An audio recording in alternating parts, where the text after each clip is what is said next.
Ayyaan araarri fi nageenya waaqayyoon isiniif haa ta'u. Nagaa akkam jirtu dhaggeeffattoota keenya, sagantaa keenya guyyaa irraan eegalle kan eegalle dameelee macaafa qulqulluu wal ilaalla. Dameelee macaafa qulqulluu isa Isayyaas tokko lamaa fi wangeela Yohaannis tokko lakkoofsa tokko qabuu jiru wajjin ilaalla jechuudha. Macaafa raajii Isayyaas 11:2 irratti dameelee Iyyasuus Kiristoos damee torba baattuu ibsaa torba dameelee torba qabuun kan ibsamu bakka bu'uusaa arganna jechuudha. Maal achi keessatti fe'iisee keessaa latiin dameen duumessa isaa ba'e keessa ija ni godhata. Hafuurri Waaqayyoo, hafuurri ogummaaf hubannaa, hafuurri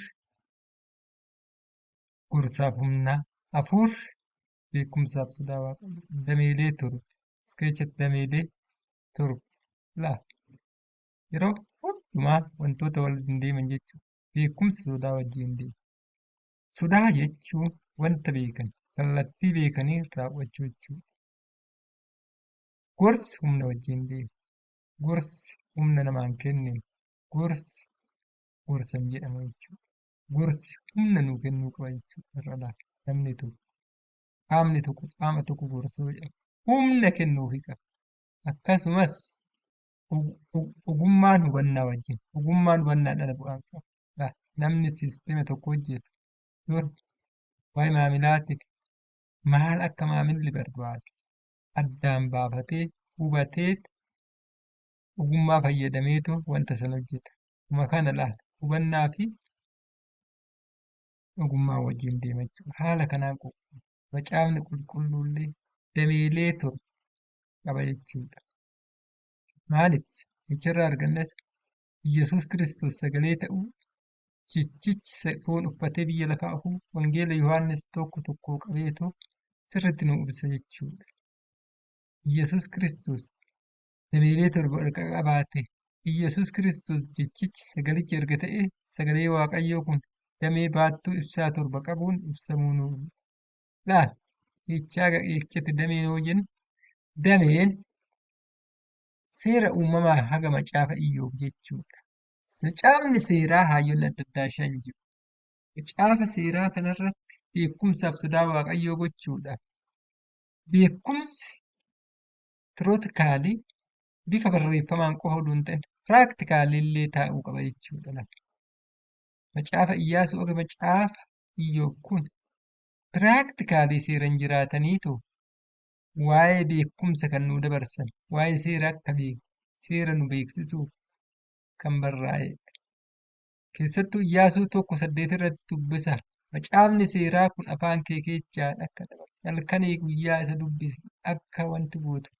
Iyyaasuun seera biraatiin oduu hin ta'in seeruma macaafa seeraa shanan isa Museen barreesseen jiraatetti macaafa seeraa saniin jiraatetti akka jiraachuu hin danda'u. Beekumsa nu qoode jechuudha. Kanaaf macaafa beekumsaaf sodaa Waaqayyoo kan jedhu kun macaafa dameen isaa seera uumamaa haga macaafa Iyyoob. Macaafni lammataa macaafa raajotaa yookiin hafuura gorsaaf humnaa laal jechuudha. Kaatti hafuura gorsaaf humnaati. Macaafni raajii Isayyaas Isayyaas kun kaatti hafuura gorsaaf humnaati. Inni macaafa fakkeenyaaf hedduu caalu kun hafuura ogummaaf hubannaa jechuudha. Isaaf diizaayinii pilaanii isa hubachuuf waa'ee hafuura gorsaaf hubannaa hubachuuf nu fayyada jechuudha. Isin agarra dhaggeeffattoota keenya macaafni fakkeenyaaf hedduu waa'ee ogummaa fi hubannaa Waaqayyoo hafuura isa jechuudha. Macaafni faarfannaa hafuura fakkaattii Waaqayyooti ilaalsanii agarra dhaggeeffattoota keenya. Macaafni faarfannaa daabu macaafa fakkaattii Waaqayyooti laal.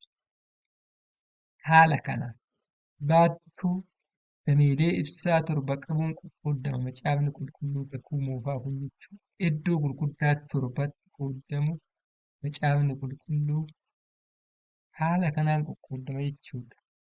Iddoo adda addaatti macaafa qulqulluu kallattii adda addaatiin haala dogoggoraa isa macaafa qulqulluu irratti hin hundoofne hin argitu. Maaliif dabala? macaafa seenaa jedha. Macaafni qulqulluu macaafa seenaa of keessaa hin qabu. Macaafni qulqulluun seenaa miti. Humna hojjechuu of keessaa qaba. Humna hojjechuu of keessaa qaba waan ta'eef hafuura macaafni qulqulluun seenaa ta'ee waan seenaa qofa odoo hin ta'in macaafni qulqulluu macaafa seenaa odoo hin ta'in haala kitaaba qulqulluu qabatamni jiru haala kanaan qoqqoodama jechuudha macaafni qulqulluu. Macaafni qulqulluu inni kakuu moofaa haala kana baattuu ibsaa dameelee qabu torba qabu kanaan erga qoqqoodame waa'ee macaafa qulqulluu kakuun haarofti hoo maal jechna jechuudha.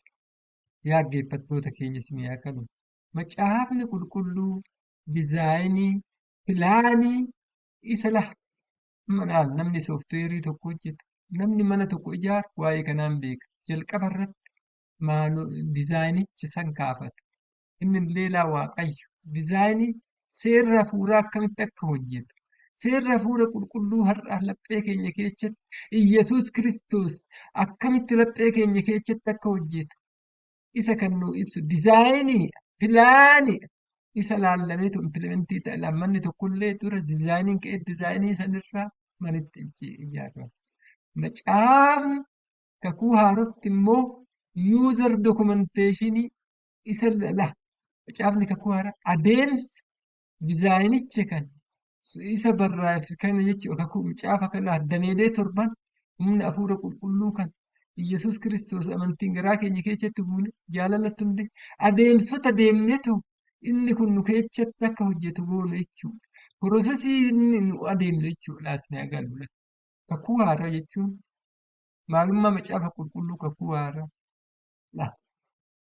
wangeellan arfanii fi hojiin ergamootaa barrii mana qulqullummaa waaqayyoo karaa adeemne ta'u mana qulqullummaa waaqayyoo kanadha. Ittiin of seennu jechuudha. Barrii wangeellan arfanii fi hojiin ergamtootaa jechuudha. Barrii ulaagaa qulqullummaa waaqaa kan ittiin namni cubbuu irraa fuudhamee isa wajjin wal qunnamudha. Ulaagaa isaa jechuudha. Karaa gara oobdii gara daandii barri waldaa kiristaanaa hayyoonni adda addaa ergaa warra roomitirraa eegale isarratti anis kana wajjin hin gala jechuudha. Ergaa warra roomitirraa. Wangeellan arfanii fi wannoon kun waa'ee karaa barri daandii deemnetu mana qulqullummaa waaqayyoo oobdii kanatti seennu dizaayinii sa'annoo jechuudha. Yuuzar maanuwaalii adeemsota deemuu qabnu kan nuu ibsu jechuudha. Inni lammataa immoo oobdii karaalee oobdii mana qulqullummaa waaqayyoo itti seennu waa'ee oobdii tartiiba oobdii kanattiin kan itti seennee ittiin qulqulloof hojii ergamoota haga mul'ata Yohaannis yaa dhaggeeffattoota keenyas yaa galata. Oobdii kana keessatti jechuudha ergaa warra roomitii haga mul'ataa kun oobdii kana keessa maal akka gochuu qabnu maal akka hojjechuu qabnu gara qulqulloofnetu sagalichi dizaayinichi sun naannu keessaa ifuudhaaf inni bifa hafuuratiin Iyyasuus Kiristoos amantiin garaa keenya keessatti akka walaasu isin yaa galata dhaggeeffattoota keenya wannoo irratti ibsan. Wal Efesoon 3:4-20 irratti Iyyasuus Kiristoos waa'ee kanaaf Phaawulos kadhatu waa'ee kanaaf jilbiiffadheen abbaa waaqayyo sanyii waaqa keessa jiraatuu fi sanyii lafarra jiraatu hundumaa waaqa. Waa'ee namummaa kiyya keessaaf karaa hafuuratiin waa'ee namummaa keenya keessaaf karaa hafuuratiin akka jaalalatti hundaaf hundee akka godhatudha. Jaalalatti Iyyasuus Kiristoos hundaaf hundee jechuun sagalichi dizaayinichi inni dameelee torba qabu sun jaalalatti hundaaf hundee akka godhatudha. Kan adeemsota deemu daandii keessa darbineetoo daandirraa gara oobdii keessatti qulqulloofnee qulqullaa'uudhaaf baattuu dameelee ibsaa torba qabu qulqulluu wantoonni gurguddoon lama oobdii kanarra tokko iddoo lubni itti dhiqatu iddoo itti qulqullaa'u jechuudha bishaan inni kun cuuphaa jechuudha. Namni tokko cuuphaan yakka irra daddarbaa namtichi tokko innidha. Roomee 5:8 dubbisa. Yakkaan irra daddarbaan namicha tokko hunduma keenyatti murama. Isa sana kallattii maadhaan irraa bata cuuphaadhaan jechuudha. Cuuphaaf fayyinaaf ta'u sirraa hubanna. Inni lammaffaa immoo lammatadha jechuu sagalee waaqayyoo irraa. Sagalee waaqayyoo irraa jecha waaqayyoo irraa lammata dhalachuu. Erga dhalannee ooddi gara iddoo qulqulluu seenne. Iddoo qulqulluu irratti sagalee waaqayyoo jechi kun kallattiilee torbaan ifa jechuudha. Kallattiilee torbaan daandii torbaan hojii wanna waaqayyo jedhe waan sagalee waaqayyoo ta'e raawwanna jechuudha halkanii guyyaa hojii isaan ala ba'uu hin qabnu. Biyya lafaa waa'ee biyya lafaa oduu hin ta'in waa'ee sagalee waaqayyoo abboommii waaqayyoo raawwachuudha jechuudha. Sagalicha waaqayyoo abboommii waaqayyoo qulqulloofnetu halkanii guyyaa raawwachuu qabna. Kallattii kana adeemsa kanaa macaafni qulqulluu ibsa dhaggeeffattoota keenya. Haalli waliigala macaafa qulqulluu guutumatti kan ibsa mana qulqullummaa waaqayyooti. Manni qulqullummaa waaqayyoo kun kutaalee gurguddoo afur akka qabu tokko barrii qaba. Barrii daandii inni illee jechaa kadha. Maanawaalii waa'ee barrii karaa adeemsota kana deemnu kan ittiin seennu kan nuu ibsu wangeellan arfanii fi ergaa warra Roomeeti. Inni lammaffaan oobdii Roomee laga mul'ata. Inistiraakshini adeemsota gara mana qulqullummaa waaqayyoo keessa seenuuf adeemsinu kan nuu ibsu. Maanawaalii keenya jechuudha. Maanawaalii fayyadamtoota maanawaalii keenya laa wangeellan Roomee haga mul'ata.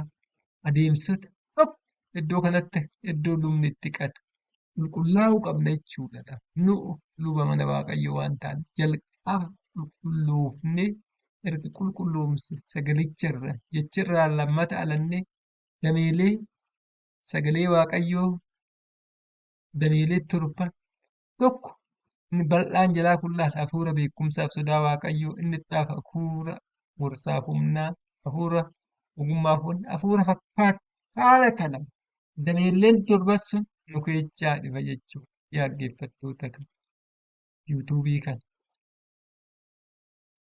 fooloo gochuu, sabiskiraabii gochuu, laayikii gochuu, sheerii bu'aa walii daddabarsaa hanga dhumaatti waan obsaan dhaggeeffattaniif waaqayyo isin eebbisuu waaqayyo isin wajjin haa ta'u.